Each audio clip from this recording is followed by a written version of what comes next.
जगाच्या नकाशावरती auto hub म्हणून ओळख असलेल्या चाकण औद्योगिक वसतीमधील 20 कंपन्या सध्या स्थलांतर होण्याच्या मार्गावरती असल्याचं पाहायला मिळत आहे. कारण की या परिसरामध्ये वाहतूक समस्या, वाहतूक कोंडीची समस्या, त्यासोबत यातील खड्डे आणि पायाभूत सुविधांच्या अभावामुळे या जे 20 कंपन्या आहेत त्या सध्या स्थलांतरित होण्याच्या मार्गावर असल्याचं चित्र आपल्याला पाहायला मिळतं. कारण की पाहतो सध्या त्या जर 20 कंपन्या स्थलांतरित झाला तर इथं कामगारांचा सुद्धा बेरोजगारीचा प्रश्न सुद्धा मोठ्या प्रमाणामध्ये या ठिकाणी उपस्थित होईल. मात्र कधी पाहतो की सध्या या परिसरामध्ये असलेल्या पायाभूत सुविधा असतील त्या कुठेतरी शासन कमी पडत असल्यामुळे या ठिकाणी ज्या कंपन्या आहेत त्या स्थलांतर होताना आपल्याला पाहायला मिळतात. आपल्यासोबत चाकण फेडरेशनची सीओ आपल्यासोबत आहेत. काय नक्की कारण आहेत प्रमुख की कंपन्या इथून स्थलांतर होत आहेत? सर, चाकण हा जगभर ऑटोमोबाईल हब म्हणून प्रसिद्ध आहे. कारण इथे महिंद्रा आहे, मर्सिडीज आहे, वोक्सवॅगन आहे, सॅनी आहे, बजाज आहे, हुंडाई आहे, अशा अनेक कंपन्या आहेत. जवळजवळ 3,000 कंपन्या या परिसरात आहेत. या परिसरातून जवळजवळ 1,00,000 कोटी रुपयांचं जीएसटी राजस्व भारत सरकारला दिलं जातं. त्याचबरोबर 15 लाख लोकांना एम्प्लॉयमेंट या परिसरातून दिले जातं. त्यामुळं आपल्या भारत सरकारच्या दृष्टीने आणि महाराष्ट्र शासनाच्या दृष्टीने हा अत्यंत सेन्सिटिव्ह असा परिसर आहे, रोजगार आणि ह्या सगळ्या बाबतीत. परंतु या परिसराचा जो विकास झाला किंवा एफडीआय जे आपल्याकडे ज्या फॉरेन डायरेक्ट इन्व्हेस्टमेंट येते ती भारतात येते, भारतातून महाराष्ट्रात येते, महाराष्ट्रातून पुण्याला प्रेफरन्स दिला जातो आणि पुण्यातून चाकणला दिला जातो. हा मेन रूट आहे. आणि या परिसरात अनेक देशातल्या खूप कंपन्या आहेत. जशा कंपन्यांचा या परिसरात विकास झाला त्याच्याबरोबर पायाभूत सुविधांचा विकास व्हायला पाहिजे, तो काही झाला नाही, ही वस्तुस्थिती आहे. त्याच्यामुळं आज असं झालेलं आहे की कंपन्यांमध्ये पोचायला 2-2, 3-3 तास लागतात. कामगारांचा पुण्यातून जी लोक येतात त्यांना 2-2, 3-3 तास यायला, 2-2, 3-3 तास जायला, आणि कंपनीचं काम हे सगळं करून त्यांना पर्सनल टाइम आणि फॅमिलीसाठी टाइम राहिला नाही आणि याचा परिणाम त्यांच्या वैयक्तिक आयुष्यावर राहिला होत आहे. त्यामुळे स्किल मॅनपॉवर या परिसरात टिकत नाही. दुसऱ्या बाजूला कारखान्यांच्या शिफ्ट वेळेत सुरू होत नाहीत, 1.5-1.5, 2-2 तास उशिरा सुरू होतात. त्यामुळे प्रोडक्शन लॉस होतो. दुसऱ्या बाजूला ऑर्डर ज्या आमच्या कमिटमेंट असतात त्या दिल्या जात नाहीत पुढे, रेव्हेन्यू लॉस होतो आणि कामगारांना पगार द्यायलाच लागतो, ते पण नुकसान होतं. मग अशा परिस्थितीत कारखाने चालवणं हे अत्यंत अवघड होऊन बसलेलं आहे. आज ज्या परिसरात ज्या कंपनीत आपण उभे आहोत ते दीक्षा एक्सपोर्ट ही आमची मेंबर कंपनी आहे. त्यांचे जे एमडी मला 2-3 वेळा म्हणाले की आज त्यांनी तेवढ्यासाठीच बोलवलं होतं, आम्हाला काम करणं फार अवघड झालं, आमच्या ऑर्डर जायला लागलेल्या आहेत, त्यामुळे आमचं सर्विंग होणं अवघड आहे. हीच परिस्थिती इतर परिसरातील सगळ्या कंपन्यांची आहे.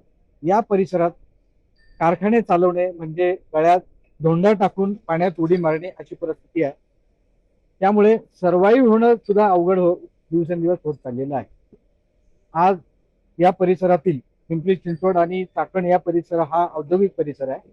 ह्याच्यामधली अपघातांची संख्या आणि अपघातामध्ये मृत्यू पावलेल्यांची संख्या जर पाहिली तर जानेवारी 2025 ते जुलै 2026 या 20 महिन्यांमध्ये 580 लोकांची डेथ झाली आहे. हे मरणारे जे लोक होते त्याच्यात टू व्हीलर वाल्यांची संख्या 80% आहे.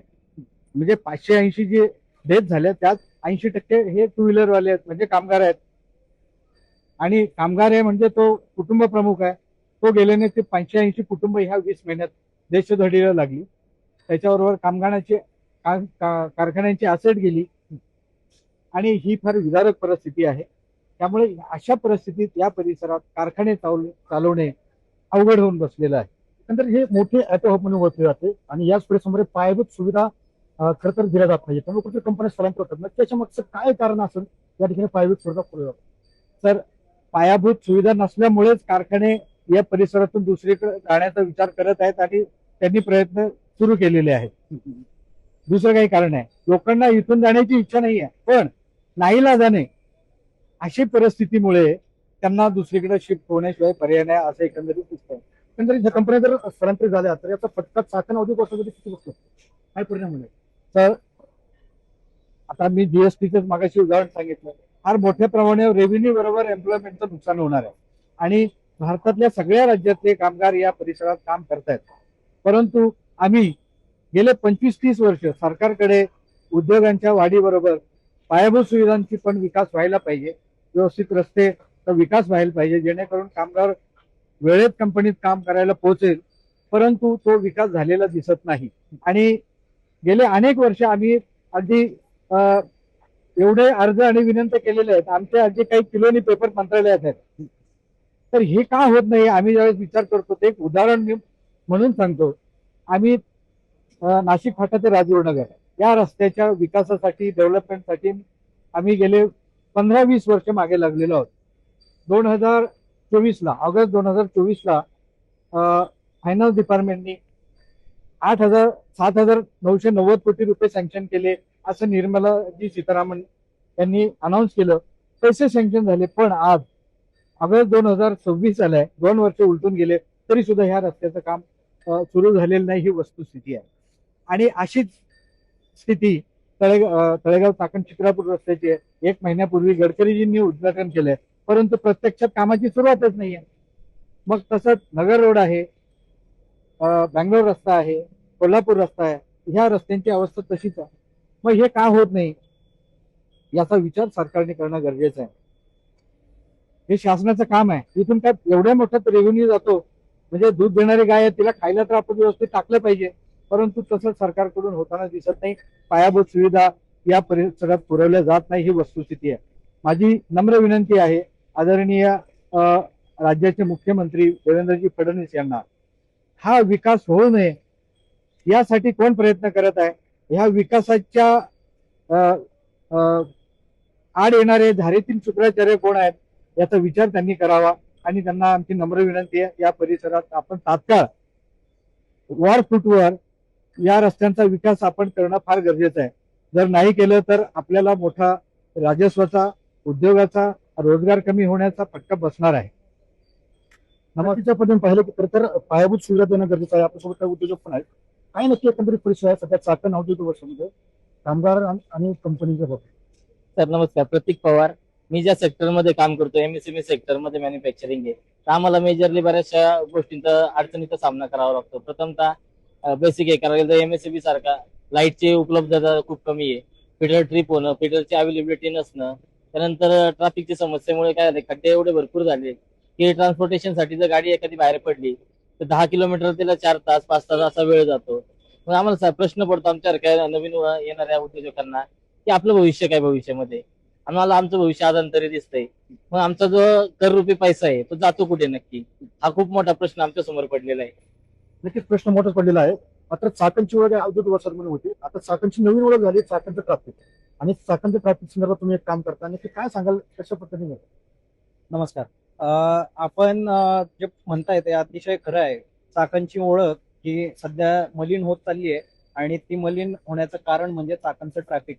चाकणच्या ट्रॅफिकसाठी आम्ही एक कृती समिती चालू केली आहे, आणि ही कृती समिती अशा हेतून चालू केली आहे की लवकरात लवकर आम्हाला काम बंद करायचं आहे, कृती समिती बंद करायची आहे, म्हणजेच चाकणला ट्रॅफिक मुक्त करायचं आहे. आमच्या कृती समितीचं नाव ट्रॅफिक मुक्त चाकण कृती समिती. आणि मुळात आम्ही जे काय काम करतोय त्याच्यातून थोड्याफार प्रमाणात कामं मिळाली, कामं झाली. मागे अजितदादा हे पहाटे येऊन गेले, त्याच्यानंतर खूप जास्त प्रमाणात कामं पटापट होत गेली. पुणे नाशिक हायवेचे मेजर जे चौक आहेत ते मोठे झाले. पण आत्ताच्या घडीला आजच्या पावसामध्ये जे चाकणचं ट्रॅफिक होतंय त्याचं मुख्य कारण आजूबाजूला रस्त्याला लागलेले मोठे मोठे कंटेनर जे अनधिकृत पार्किंग करून उभे राहतात आणि रस्त्यांचा जो वापर आहे तो कमी करतायत, आणि चाकणच्या या सगळ्या भेडसावत असलेल्या ट्रॅफिक प्रश्नाला अजून ते भर घालत आहेत. याच्यावर ज्यावेळेस आम्ही पोलीस प्रशासनाबरोबर काम करताना त्यांना या गोष्टी लक्षात आणून देतो, त्यांच्याकडून असं सांगण्यात येते की लोक किती दंड टाकला तरी काय ऐकत नाही, लोक आता ते जातात आणि कमी पैसे करून घेतात. त्यामुळं डेटरन्स या लोकांवरती राहिलेला नाहीये. पॉलिसी चेंज म्हणून सन्माननीय मुख्यमंत्र्यांनी याच्यामध्ये काहीतरी वेगळं काहीतरी करावं, ज्याच्यामुळे जे ट्रॅफिकचे नियम मोडतायत त्या लोकांनी त्याची जाण राहावी, आणि पुढे जाऊन ती चूक पुन्हा होऊ नये ही विनंती राहील. नक्कीच आपण पाहिलं खरं तर चाकण औद्योगिक वर्षामध्ये ज्या 20 कंपन्या आहेत त्या 20 कंपन्या या ठिकाणून स्थलांतरित होणार आहे. मात्र या ज्या 20 कंपन्या, ह्या 20 कंपन्या स्थलांतरित झाल्यानंतर या ठिकाणी चाकण औद्योगिक वर्षामध्ये मोठा आर्थिक फटका तर बसणारच, त्यासोबत या ठिकाणी असलेले 4,000 कामगार वर्ग आहेत त्यांच्यावर सुद्धा सध्या बेरोजगारीची जी टांगती तलवार आहे ती या ठिकाणी होणार आहे. त्यामुळे पुढील काळामध्ये ह्या ज्या 20 कंपन्या स्थलांतरित होणार आहे या थांबवण्यासाठी सरकार काय प्रयत्न करतं हे पाहणं तितकंच महत्वाचं असणार आहे. त्यावर अभिषेक सुनील TV9 मराठी, चाकण, पुणे.